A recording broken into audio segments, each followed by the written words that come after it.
জয় রাম, জয় গোবিন্দ। দয়াল গুরুর শ্রীচরণে রইল শতকোটি প্রণাম।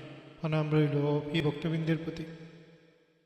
অধ্যাপক প্রভাত চক্রবর্তী তাহার কথা নিবন্ধে লিখিয়াছেন, নিজে শান্ত না হইলে কখনো শান্তি পাওয়া যায় না।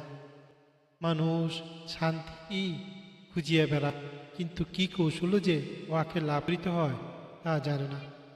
ভালো মন্দ জয় পরাজয় লইয়া থাকিলে কামনা বাসনাদি দূর হয় না এবং চিত্তের উদ্বেগ ও দৈন্য অপসারিত হয় না। ইহার ফলে চিরদিন আকার ও ছুটাছুটি করেই আমাদিগকে বেড়াইতে হয়। কেমন করিয়া প্রকৃত শান্তি লাভ করা যায়, এই প্রশ্ন সর্বতই আমাদের মনে উদিত হয়, কিন্তু কয়জন ইহার মীমাংসা করিতে পারিয়াছেন? তিনি বলেন, নিত্যবস্তু বা স্বভাবের সঙ্গ না করিলে দুঃখের হাত হইতে এড়াইবার আর কোনো উপায় নাই। নিজের কর্তৃত্ব বুদ্ধি একেবারে বিসর্জন করিতে না পারিলে শান্তি লাভ করা অসম্ভব। নিত্যবস্তু কি? যাকে কোনো প্রকারে ত্যাগ করা যায় না, তাহাই নিত্য।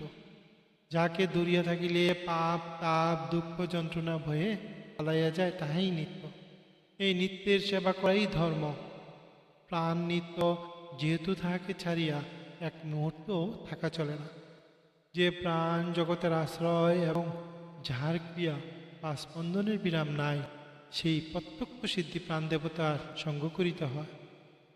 একটা কিছু আশ্রয় বা অবলম্বন না করিয়া সাধন ভজনে অগ্রসর হওয়া যায় না। কাজেই যিনি সকল আশ্রয়, সর্বভূতের প্রাণ বা সর্বব্যাপক, তাহারই আশ্রয় গ্রহণ করিতে হয়। এই জন্যই বৈষ্ণবেরা বলেন, আশ্রয় লইয়া ভজে কৃষ্ণ তারে নাহি তাজে। সর্ব আশ্রয় ভগবানের কথা তিনি অনেক সময় বলিয়া থাকেন। সেই আশ্রয়কেই উপনিষদে বলা হইয়াছে সর্বলোক প্রতিষ্ঠা। 1920 বা 21 খ্রিস্টাব্দে ভারতের সাধন পত্রিকাতে তাহার এই কথাটি নিবন্ধটি ছাপা হয়। জয় রাম, জয় গোবিন্দ।